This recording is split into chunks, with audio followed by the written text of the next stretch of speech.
Hello friends, मैं doctor Mohammad Shadab. तो friends, आज हम antacids, H2 blocker and PPI के बारे में बात करेंगे। जब भी एंटासिड्स की बात आती है तो अक्सर कर जैसे गैस बनता है, पेट में एसिडिटी होती है, सीने में जलन होता है, तो अक्सर अगर हम मेडिकल स्टोर, फार्मेसी पे या किसी डॉक्टर से जाकर सिरप या फिर कुछ टेबलेट्स ले लेते हैं और हमें टेम्परेरी रिलीफ हो जाता है।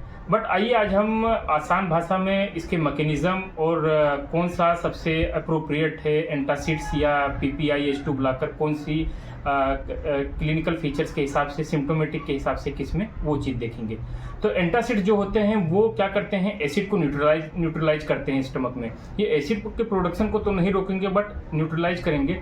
तो कॉमनली यूज जो एंटासिड सिरप होते हैं वो जेलुसिल एमपीएस है, सुग्राफिल है, डाइजीन है, गेविस्कॉन है और म्यूकेंजल है। तो सबसे पहले देखेंगे जेलुसिल एमपीएस के बारे में। सिरप तो सिरप जेलुसिल एमपीएस जो है उसमें मैग्नीशियम हाइड्रोक्साइड और एल्युमिनियम हाइड्रोक्साइड होता है। इनका काम क्या होता है, ये स्टमक का जो एसिड होता है उसको न्यूट्रलाइज करते हैं। और दूसरा कंटेंट इसके अंदर डाइमेथिसोन होता है जो एंटी फ्लूटिलेंट है, मतलब अगर पेट फूला हुआ है, गैस बना हुआ है तो गैस के बबल को तोड़ते हैं। दूसरा हम सिरप देखेंगे, सिरप सुक्राफिल ओ। तो सुक्राफिल ओ का जो कंपोजिशन है फ्रेंड्स वो सुक्राल्फेट प्लस ऑक्सीटाकेन है।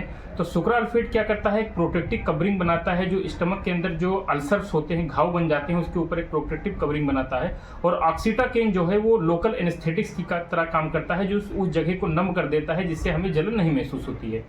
तीसरा सिरप देखेंगे, सिरप गेविस्कॉन। तो गेविस्कॉन के अंदर जो कंपोजिशन है सोडियम एल्गिनेट है और कैल्शियम कार्बोनेट है। तो सोडियम एल्गिनेट जो होता है वो एक राफ्ट बैरियर का काम करता है। राफ्ट बैरियर का मतलब ऐसा होता है कि एक जो स्टमक की जो एसिड है और जो खाना का कंटेंट है उसके ऊपर एक जेल लाइक फोमिंग बनाता है। और वो जेल लाइक जो फोमिंग होता है वो जब हमें खट्टी डकार आती है तो वो ऊपर नहीं आने देता है एसिड को, जिसकी वजह से हमें महसूस नहीं होता है। चौथी चीज देखेंगे, म्यूकेन जेल होता है। तो म्यूकेन जेल का जो कंपोजिशन है वो अल्युमिनियम हाइड्रोक्साइड, मैग्नीशियम हाइड्रोक्साइड और अल्टीमेटली ये एसिड को न्यूट्रलाइज करता है। और ऑक्सीटाकेन जो होता है वो नम्बनेस करता है। आइए हम नेक्स्ट चीज देखेंगे H2 ब्लॉकर के बारे में। तो H2 ब्लॉकर जो होते हैं जैसे रेनिटिडीन होता है, फेमोटिडीन होता है, ये काम कैसे करता है? ये काम इस तरह से करता है कि जो पेराइटल सेल होती हैं उनके रिसेप्टर्स को ब्लॉक कर देता है जिससे एसिड का प्रोडक्शन कम हो जाता है। इसको हम गैस्ट्राइटिस, GERD या फिर पेप्टिक अल्सर डिजीज में भी इस्तेमाल करते हैं। लास्ट जो है वो पीपीआई है। पीपीआई का मतलब होता है प्रोटॉन पंप इनहिबिटर।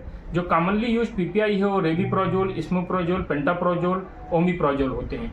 तो ये क्या करते हैं, एसिड के प्रोडक्शन को ऑलमोस्ट कंप्लीटली स्टॉप कर देते हैं। इनका मैकेनिज्म जो है वो क्या करते हैं, ये H+K+ ATPase जो होते हैं उसके प्रोडक्शन को, उसके रिलीज को कम करते हैं, जो अल्टीमेटली पेराइटल सेल से जो स्टमक हाइड्रोक्लोरिक एसिड का सेक्रेशन होता है वो बहुत कम हो जाता है, जिससे हमें रिलीफ होती है GERD में, सीवियर गैस्ट्राइटिस में या फिर हार्टबर्न में।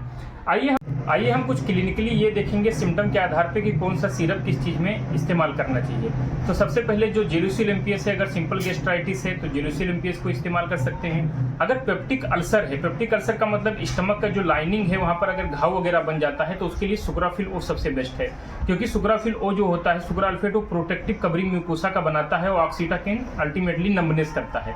फिर अगर क्या नाम है GERD या रिफ्लेक्स है, इसका मतलब GERD का मतलब जो होता है गैस्ट्रोएसोफेगल रिफ्लेक्स डिजीज होता है, जिसके अंदर क्या होता है, खट्टी खट्टी डकारें आती हैं और स्टमक का कंटेंट जो होता है वो खाने की नली के अंदर आ जाता है। तो इसके अंदर गेविस्कॉन या डिगीराफ्ट जो होता है ये बेहतर माना जाता है। ये इसलिए बेहतर माना जाता है क्योंकि ये राफ्ट बैरियर की तरह काम करता है, एक प्रोटेक्टिव कवरिंग बनाता है उसके ऊपर, खाने के कंटेंट के ऊपर, जिसकी वजह से जब डकारें आती है तो वो जो स्टमक एसिड है उसका कंटेंट है वो ऊपर नहीं आता है, उसका जो झाग है वो ऊपर आता है। इस तरह से काम करता है। Thank you.